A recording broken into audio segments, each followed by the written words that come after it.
لا أقسم بيوم القيامة ولا أقسم بالنفس اللوامة أيحسب الإنسان أن لن نجمع عظامه بلى قادرين على أن نسوي بنانه. أعوذ بالله من الشيطان الرجيم. بسم الله الرحمن الرحيم. الحمد لله الذي أنزل على عبده الكتاب ولم يجعل له عوجا قيما لينذر بأسا شديدا من لدنه ويبشر المؤمنين الذين يعملون الصالحات أن لهم أجرا حسنا ماكثين فيه أبدا وينذر الذين قالوا اتخذ الله ولدا ما لهم به من علم ولا لآبائهم كبرت كلمة تخرج من أفواههم إن يقولون إلا كذبا فلعلك باخع نفسك على آثارهم إن لم يؤمنوا بهذا الحديث أسفا إنا جعلنا ما على الأرض زينة لها لنبلوهم أيهم أحسن عملا وإنا لجاعلون ما عليها صعيدا جرزا أم حسبت أن أصحاب الكهف والرقيم كانوا من آياتنا عجبا إذ أوى الفتية إلى الكهف فقالوا ربنا آتنا من لدنك رحمة وهيئ لنا من أمرنا رشدا. صدق الله المولانا العظيم.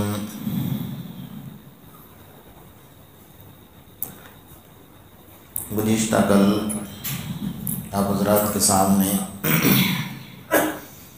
سورہ کہف کی 10ویں نمبر کی آیت پر گفتگو چل رہی تھی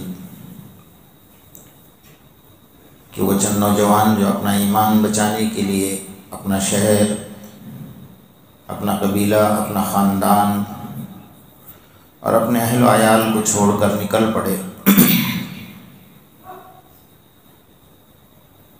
اور اللہ کی طرف سے توفیق اور حسن اتفاق کہ سب کے دل میں ایک بات کا آ جانا اور ایک ہی جگہ پر جمع ہو جانا اور ایک دوسرے کے سامنے اپنے خیالات کا اظہار کرنا، یہ سب کام اس وقت ہوتا ہے جب اللہ پاک توفیق عطا فرماتے ہیں۔ اس کے توفیق کے بغیر کچھ بھی نہیں ہوتا ہے، لیکن اللہ پاک توفیق تب عطا فرماتے ہیں کہ انسان کی نیتوں پر اس کا دار و مدار ہوتا ہے، اس کی سوچ، اس کی فکر، اس کے خیالات، وہ سب چیزیں دیکھ کر اللہ پاک توفیق عطا فرماتے ہیں۔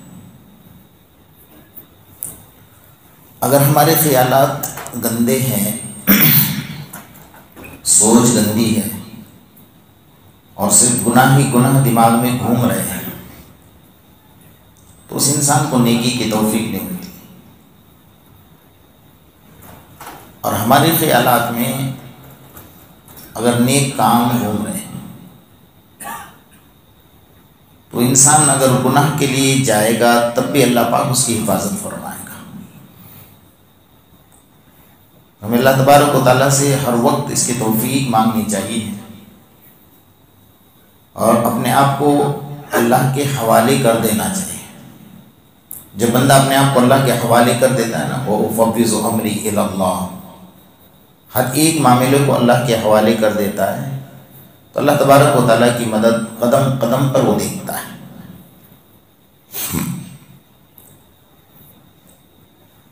مومن کے لیے ایمان لانے کے بعد کسی کافر کے لیے ایمان لانے کے بعد اور مومن کے لیے بالغ ہونے کے بعد سب سے بڑی نعمت، سب سے بڑی نعمت اگر اس کو نماز مل جائے، نماز کی توفیق مل جائے، تو اس سے بڑی نعمت کچھ بھی نہیں۔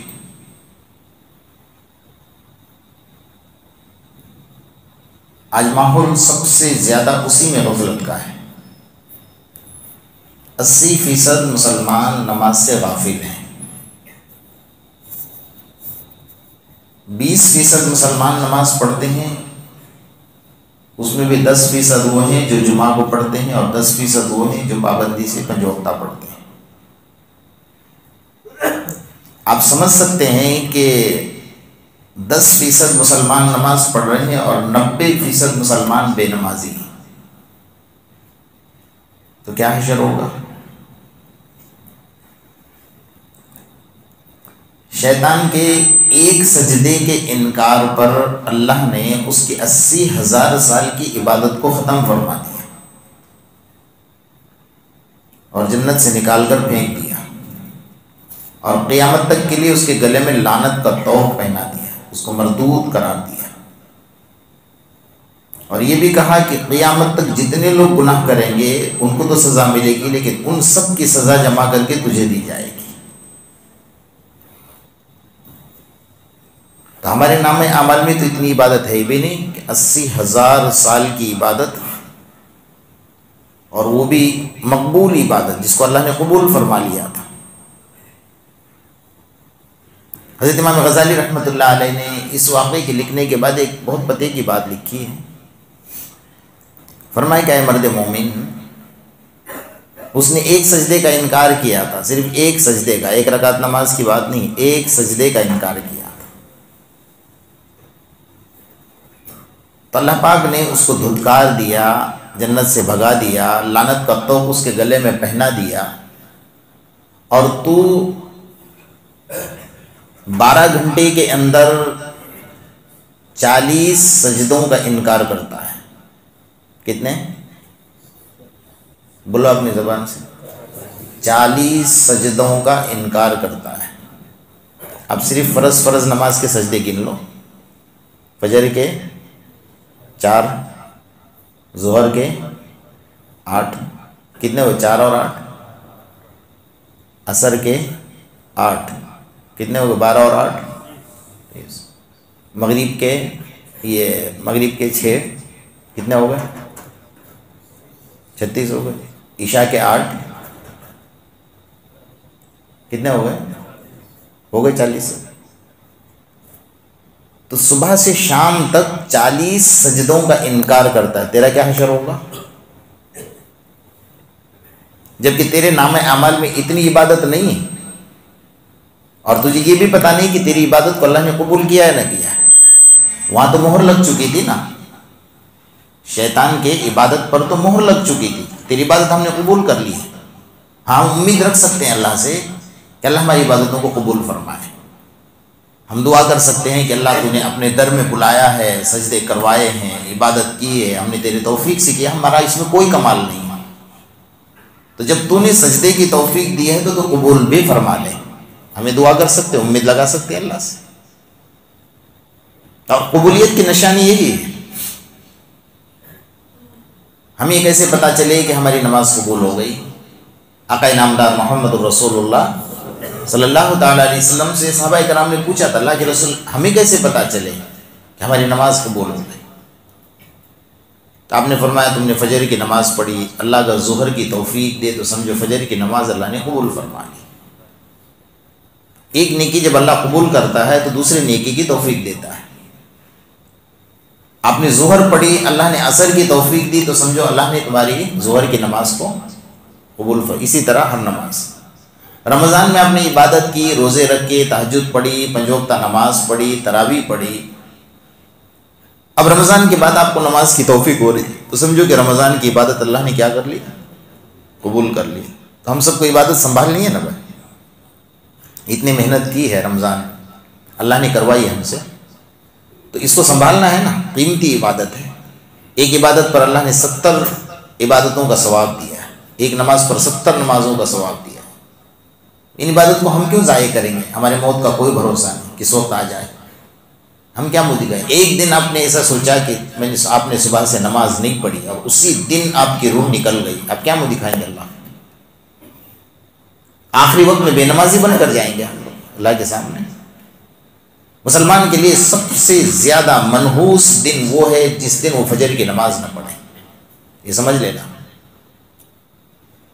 حضرت موسیٰ علیہ السلام ایک دن صبح صبح اللہ کی عبادت کر کے نکلے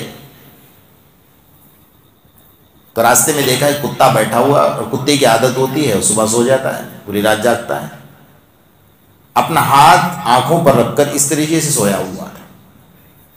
تو موسیٰ علیہ السلام نے اس کو چھیڑا کہ شرم نہیں آتی تجھے؟ اللہ کی ساری مخلوق اٹھ کر عبادت کر رہی ہے اور تو اپنے آنکھوں پہ ہاتھ رکھ کر سویا، اٹھ جائے۔ اللہ نے اس کو بولنے کی طاقت دی، کہا کہ موسیٰ میں اس لیے سویا ہوں صبح صبح کہ کسی بے نمازی پر میری نظر نہ پڑ جائے، اور مجھے یقین ہے کہ جس دن بے نمازی کی نظر مجھ پر یا میری نظر بے نمازی پر پڑتی ہے نا، پہلی نظر، اس دن کوئی آدھا روٹی کا ٹکڑا مجھے نہیں ڈالتا ہے۔ کتے کا عقیدہ یہ ہے۔ اب ایک گھر میں 8-10 لوگ سو رہے ہیں، فجر میں آرام سے قبرستان بنا ہوا ہے ہمارا گھر، اور آپ امید بھی رکھ رہے ہو کہ اللہ روزی دے گا۔ اگر آپ کے گھر میں روزی ہے اور آپ بے نمازی ہیں تو سمجھو کہ آپ کے گھر میں بے برکتی ہے۔ بے نمازی کے ہاتھ کا کھانا کھانا بھی ہمارے بعض علماء نے کہا ہے کہ وہ جب بے نمازی کے ہاتھ کا کھانا تمہارے پیٹ میں جاتا ہے نا، وہ بھی تمہیں گناہوں کی دعوت دیتا ہے، نیکیوں کی دعوت نہیں دے گا۔ اس لیے اپنے عورتوں کو احتیاط کے ساتھ سمجھا دو کہ نمازیں پڑھو اور وضو کے ساتھ کھانا بناؤ، اس کا اثر آپ دیکھ لینا کہ انشاءاللہ آپ کو گناہ کا خیال بھی نہیں آئے گا اور نماز کی توفیق آپ کو ہوگی۔ اتنا تو کر سکتے ہیں نا، ہمارے گھر کے اندر رہتے ہیں، ہم ہمارے عورتوں کو بول سکتے ہیں کہ وضو کے ساتھ کھانا بناؤ، سر پر دوپٹہ رکھو اور نماز پڑھ کے کھانا بناؤ۔ ایسے اللہ کے ولی پیدا نہیں ہوتے۔ حضرت خواجہ معین الدین چشتی رحمۃ اللہ علیہ جب بنگال کا سفر کر کے آئے تو ایک سفر کے اندر 80 لاکھ لوگوں نے توبہ کی تھی، بیعت توبہ کی تھی، اور کئی لاکھ لوگوں نے ایمان قبول کیا تھا، بڑے خوش ہو کر آئے تھے۔ تو والدہ نے کہا کہ بیٹا بہت خوش نظر آ رہے ہو، ماں ہوتی ہے، باپ ہوتا ہے۔ کہا امی جان اس سفر میں تو اللہ نے عجیب مجھ سے کام لے لیا۔ کہا کیا ہوا؟ کہ 80 لاکھ لوگوں نے میرے ہاتھ پر بیعت توبہ کر لی۔ میں نے کہا کہ اس میں تمہارا کیا کمال ہے؟ کیونکہ ماں ہوتی ہے جو بچوں کی تربیت کرتی کہ ایسا نہ ہو جائے کہ شیطان اس کو ورغلا دے۔ اس میں تمہارا کوئی کمال نہیں ہے۔ پوچھا کہ بھئی کس کا کمال ہے؟ کہ مجھ سے پوچھو تو بتائیے امی جان۔ کہا میں نے کبھی بھی تمہیں بغیر وضو کے دودھ نہیں پلایا، اور جب تم میرے پیٹ میں تھے نا تو میں نے روزانہ ایک اللہ کا قرآن پڑھا ہے۔ سمجھ رہے؟ تو کمال نیکیوں کا ہوتا ہے، اور ماں باپ کے اثرات اپنے بچوں پر آتے ہیں۔ اور یہ سب سے بڑا جو وبال ہے نا قیامت کے میدان میں، سب سے خطرناک وبال، قرآن کہہ رہا ہے فی جنات یتساءلون عن المجرمین ما سلککم فی سقر قالوا لم نک من المصلین۔ جنتی جنت میں چلے گئے، جہنمی جہنم میں چلے گئے، تو جنتیوں میں آپس میں گفتگو ہوگی، فی جنات یتساءلون، ایک دوسرے سے پوچھے گا یار وہ محلے کا خان صاحب نظر نہیں آتا، سید صاحب نظر نہیں آتے، مرزا صاحب نظر نہیں آتے، ہمارے صدر صاحب نظر نہیں آتے، کہاں گئے؟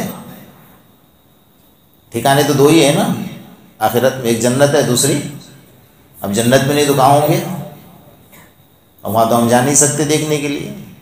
سارے جنتی مل کر اللہ کے سامنے درخواست کریں فی جنات یتساءلون عن المجرمین ما سلککم فی سقر۔ جنتیوں کی اللہ خواہش وہ بھی پوری کر دے گا، رک جاؤ، اللہ سے کہیں گے اللہ وہ نظر نہیں آتے، ہمارے دوست تھے دنیا میں، بڑا ان کا مرتبہ تھا، بڑا مقام تھا، آج وہ نظر نہیں آ رہے، کہاں گئے؟ اللہ پاک پردہ کھول دیں گے، دیکھیں جہنم کی آگ میں جھلس رہے ہیں سب جنت۔ ما سلککم فی سقر، کون سے گھناؤں نے، جرم نے تمہیں جہنم میں ڈال دیا؟ تمہارا تو دنیا میں بڑا مقام تھا، ایک آواز پر لوگ لبیک کر کے کھڑے ہو جاتے، تمہارے آگے پیچھے گھومنے والے لوگ تھے، اور تم جس گلی سے گزرتے تھے لوگ تمہارا استقبال کرتے تھے۔ آج کیا ہوگا کہ کون سا ایسا گھناؤنا جرم کیا کہ تم جہنم کی آگ میں جھلس رہے ہو؟ سب سارے جہنمی مل کر ایک جواب پہلا دیں گے، قالوا لم نک من المصلین، ہم بے نمازی تھے، اللہ نے کچھ نہیں دیکھا۔ سب سے پہلا سوال کیا نماز نہیں، اٹھو جاؤ جا جہنم۔ دوسرا کوئی سوال کیا ہی نہیں، اللہ نے کچھ پوچھا ہی نہیں۔ آپ زندگی میں 1000 مسجدیں بناؤ، روزانہ 1 کروڑ انسانوں کو کھانا کھلاؤ، آپ 1000 مدرسے بناؤ، آپ 1000 کنویں کھدواؤ، لیکن اگر آپ بے نمازی، آپ کی ایک نیکی بھی قبول نہیں ہے، ایک نیکی بھی۔ جیسا کافر کے نیکی قبول ہونے کے لیے ایمان شرط ہے، ایسا مسلمان کی نیکی قبول ہونے کے لیے نماز شرط ہے۔ جب تک نماز نہیں آپ کے پاس کچھ بھی نہیں، اس لیے اللہ سے یہ توفیق مانگی۔ اور سب سے بڑا وبال کیا ہے قیامت کے میدان؟ یوم یکشف عن ساق ویدعون الی السجود فلا یستطیعون خاشعۃ ابصارهم ترہقهم ذلہ وقد كانوا يدعون الى السجود وهم سالمون۔ اللہ فرمائیں گے کھڑے ہو جاؤ سارے کے سارے، میرے سامنے صفے باندھ لو۔ میدان محشر قائم ہو گیا اور سارے کے سارے کھڑے ہو گئے اور صفے باندھنے لگ گئے، آپس میں بات کرنے لگے۔ کہا بھئی نماز تو دنیا میں تھی، اب جنت میں کون سی نماز اور میدان محشر میں کون سی نماز؟ اللہ فرمائیں گے ایک آخری سجدہ ہوگا، اس کے بعد تمہارا یہ سجدہ فیصلہ کرے گا تم جنت میں جاؤ گے یا جہنم میں جاؤ گے۔ یوم یکشف عن ساق ویدعون الی السجود، اللہ فرمائیں گے کھڑے ہو جاؤ، سارے کھڑے ہو گئے۔ فلا یستطیعون، اللہ فرمائیں گے اب سجدے میں چلے جاؤ۔ جو لوگ 5 وقتہ نماز پڑھتے تھے وہ فوراً سجدے میں چلے جائیں گے، اور جو نہیں پڑھتے تھے فلا یستطیعون، اللہ کا قرآن کہہ رہا ہے ان کے پیٹھ کے اندر اللہ تبارک و تعالیٰ ایک لوہا ڈال دیں گے، وہ سجدہ کر ہی نہیں پائیں گے، جھک ہی نہیں پائیں گے۔ ہوگا کیا؟ خاشعۃ ابصارهم، گردن جھکائے نیچے، اللہ سب دیکھ رہے ہیں۔ آقا انعامدار محمد رسول اللہ صلی اللہ علیہ وسلم کھڑے ہیں، حضرت آدم سے لے کر آپ تک، آپ سے لے کر قیامت تک سارے ولی، سارے قطب، سارے ابدال سب کھڑے ہیں، اور ہم طرف یہ بے نمازی۔ خاشعۃ ابصارهم ترہقهم ذلہ، شرم کے مارے آنکھیں جھکی ہوگی۔ وہم سالمون، وہ کھڑے کے کھڑے رہ جائیں گے، نہیں کر پائیں گے سجدہ۔ اب ہمارے آقا کو بڑی تکلیف ہوگی کہ انہوں نے سجدہ نہیں کیا، یہ تو جہنم میں جائیں گے، کوئی راستہ ہی نہیں۔ اللہ فرمائے کہ جو سجدے میں ہیں اٹھو سے جنت میں چلے جاؤ، اور جو کھڑے ہیں وہ کہاں چلے جاؤ؟ جہنم میں چلے جاؤ۔ اب ہمارے آقا کو تکلیف ہوگی تو علماء نے لکھا ہے قرآن کی آیت کی تفسیر میں، اللہ پاک ان کی شکل بدل کر جہنم میں ڈال دے گا، تاکہ آقا کو پتہ نہ چلے کہ میرا امت کا فرد جہنم میں جا رہا ہے۔ اس لیے وہ چھوٹے چھوٹے بچے مکتب میں پڑھتے ہیں نا کہ بے نمازی کی شکل بدل جائے گی، بدل جائے گی شکل، آپ کو جیسے قبر میں رکھا جائے گا نا۔ یہ تو ہمارے آقا محمد رسول اللہ صلی اللہ علیہ وسلم کی دعاؤں کا نتیجہ ہے کہ مرنے کے بعد قبر میں جانے سے پہلے شکل اللہ نہیں بدلتا ہے، ورنہ پہلے امتوں میں یہ ہو چکا ہے۔ علامہ لاہوری رحمۃ اللہ علیہ جو پنجابی گھرانے میں پیدا ہوئے تھے، مسلمان گھرانے میں پیدا نہیں ہوئے تھے، اللہ پاک نے ایمان کی دولت سے نوازا، دارالعلوم دیوبند میں داخلہ لیا، عالم دین بنے اور بہت بڑے عالم بنے۔ انہوں نے قرآن کی تفسیر لکھی ہے، تفسیر لاہوری پڑھی، ایک ایک لفظ میں آپ کو خوشبو آئے گی۔ وہ فرماتے کہ ایک دن میں پاکستان کے بازار سے گزر رہا تھا، ایک مجذوب میرے سامنے آئے، پورا فل بازار بھرا ہوا ہے۔ ایک مجذوب میرے سامنے آئے اور سامنے آ کر پوچھا کہ احمد، آپ کا نام تھا علامہ احمد لاہوری، کہا احمد انسان کہاں رہتے ہیں؟ اے اللہ، بھرے بازار میں کھڑے ہیں اور اور اتنا بڑا جم غفیر ہے انسانوں کا، سیلاب ہے، اور حضرت یہ پوچھ رہے ہیں کہ انسان کہاں رہتے ہیں؟ ہم نے کہا حضرت یہ سارے انسان تو ہیں. تو جذبے میں آ گئے، ان کو انسان کہتے ہیں. بس اتنا کہنا تھا کہ میں نے جب نظر اٹھا کر دیکھا تو مجھے ایک بھی انسان نظر نہیں آیا. کوئی سور ہے، کوئی کتا ہے، کوئی بلی ہے، کوئی گدھا ہے. میں بے ہوش ہو کر زمین پر گر گیا. ابھی تو دیکھ رہا تھا سارے انسان تھے، اور ابھی یہاں تو کتے بلی اور خنزیر اور سور اور گدھے نظر آ رہے. بے ہوش ہو کر گر گئے. جب ہوش آیا دیکھا تو پھر واپس وہی انسان کھڑے تھے. اللہ علیہ یہ منظر کیا ہے میرے سمجھ میں نہیں آیا. کہے دنیا میں تو اپنے آپ کو انسان کرے، لیکن ان کا حشر وہی ہوگا جو آپ کو حقیقت میں دکھایا گیا ہے. ظاہر میں تو انسان ہے لیکن باطن میں وہی ہے، کیونکہ اعمال کے اعتبار سے ان کی شکلیں بدلی جائے گی. اللہ نے کر کے دکھایا ہے، قرآن سے ثابت ہے. بنی اسرائیل میں جب بہت زیادہ نافرمانی پر اترے تھے تو انہوں نے سنیچر کے دن کو اپنے عید کا دن بنا لیا تھا، اور سنیچر کو مچھلیوں کا شکار کرتے تھے اور بڑے جوش سے عید منائے جیسا مناتے تھے. تو اللہ تعالیٰ نے حضرت موسیٰ علیہ السلام کو کہا کہ آج کے بعد آپ کی امت کا کوئی فرد سنیچر کو مچھلی کا شکار نہیں کرے گا. حضرت موسیٰ علیہ السلام نے اللہ کا حکم سنا دیا. ٹھیک ہے. اب سنیچر کے دن پابندی لگائی تو سمندر میں، ندیوں میں، تالاب میں مچھلیاں زیادہ، پانی کم، اتنے مچھلیاں اچھلتی تھی. اتوار کے صبح جاؤ تو ایک بھی مچھلی نہیں پورا ہفتہ. یہ کیا ہے بھائی، تم نے جس دن پابندی لگائی اس دن تو مچھلیاں اچھل رہی ہیں، اور جس دن ہمارے سے پابندی ہٹائی گئی اس دن ایک مچھلی بھی نظر نہیں آتی ہے. تو موسیٰ علیہ السلام سے کہا ہم کیا کریں، اللہ کا حکم ہے، اس کے آگے جا نہیں سکتے. تو انہوں نے چال چلی. چال کیا چلی؟ انہوں نے کہا کہ موسیٰ ہم ایک کام کرتے ہیں. کہا کیا؟ ہم سنیچر کو جال ڈال دیں گے اور اتوار کو کھینچ لیں گے. سمجھ رہے ہیں؟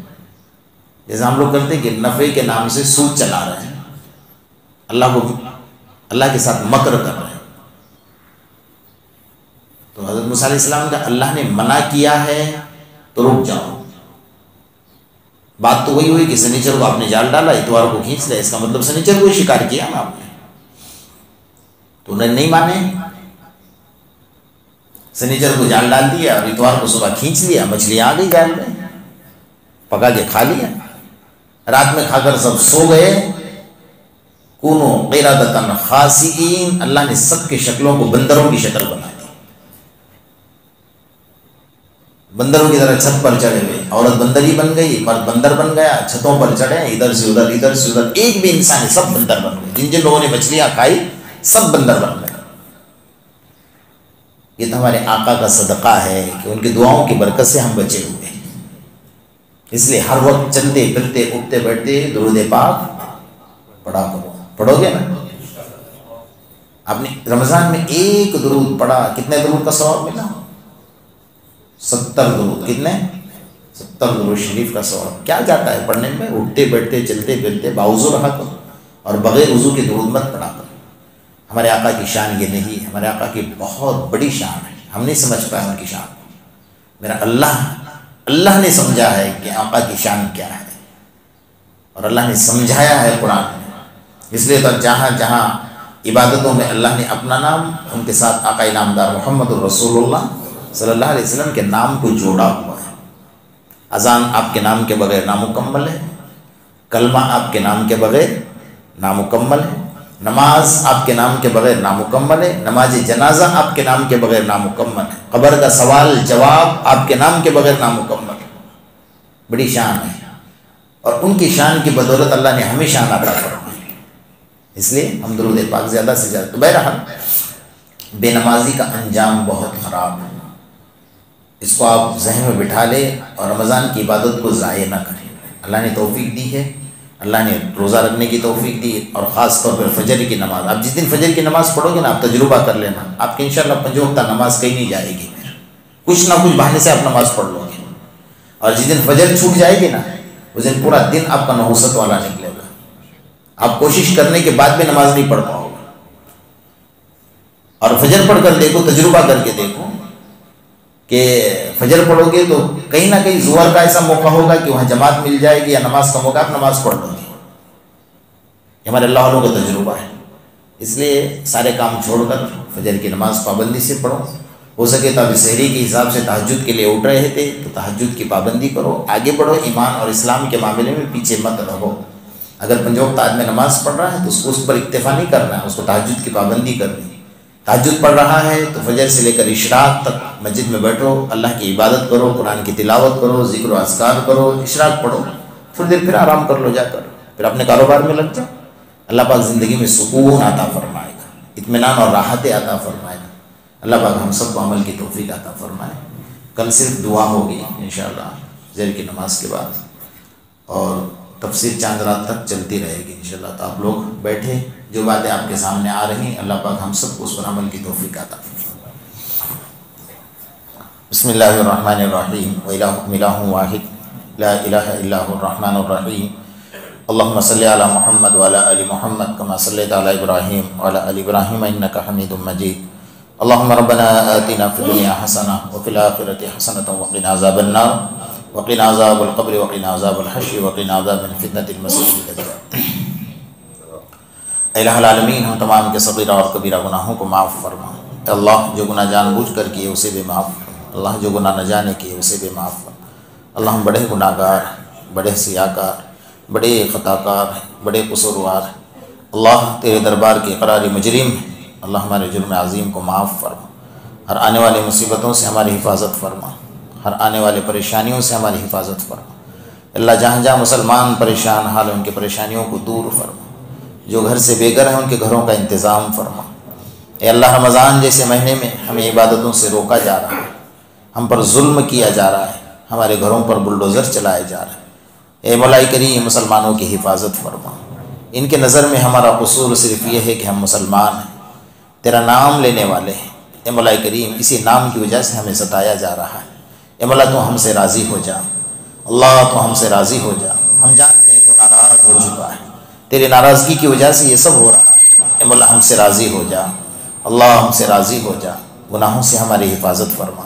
ہمارے رمضان کے اعمال کو قبول فرما، ہمارے روزوں کو نمازوں کو قبول فرما، تراویح پڑھنے پڑھانے کو قبول فرما، زکوٰۃ لینے دینے کو قبول فرما، تہجد پڑھنے والوں کو قبول فرما. ہر آنے والے شر فتنے سے ہماری حفاظت فرما. جب تک اس دنیا میں رہے ایمان والی زندگی عطا فرما. موت کے وقت میں کلمے کی دولت سے مالا مال فرما. اے اللہ مرتے دم تک تیرے سامنے سجدہ ریز ہونے کی توفیق عطا فرما. گناہوں سے ہماری حفاظت فرما، گناہوں سے نفرت عطا فرما، نیکیوں سے محبت عطا فرما. اللہ تیری ذات اور محمد الرسول اللہ صلی اللہ علیہ وسلم کی ذات اقدس سے ہمیں پیار اور محبت نصیب فرما، سچا عشق نصیب فرما. اے اللہ جو کچھ نیکیاں ہم سے ہو رہی اپنے رحمت کے صدقے اسے قبول فرما. اے اللہ ہم سب کو شب قدر کی دولت سے مالا مال فرما. اے اللہ پورا رمضان امید لگائے بیٹھے ہیں. مولا کریم تو چاہے تو ہمیں شب قدر عطا فرما سکتا. تیرے خزانے میں کوئی کمی نہیں آئے گی. ہم غریبوں کا کام بن جائے گا، ہم بھکاریوں کا کام بن جائے گا. اللہ پاک ہم سب کو شب قدر کی دولت سے مالا مال فرما، قدردانی کے ساتھ عطا فرما. ناقدری سے ہماری حفاظت فرما. ہمیں جو بیمار ہے اس کو شفا عطا فرما، جو پریشان حال ہے اس کی مدد فرما. جو جیل کے کوٹریوں میں مسلمان ہیں باعزت ان کی رہائی کے اسباب پیدا فرما، مقدمات سے بری فرما.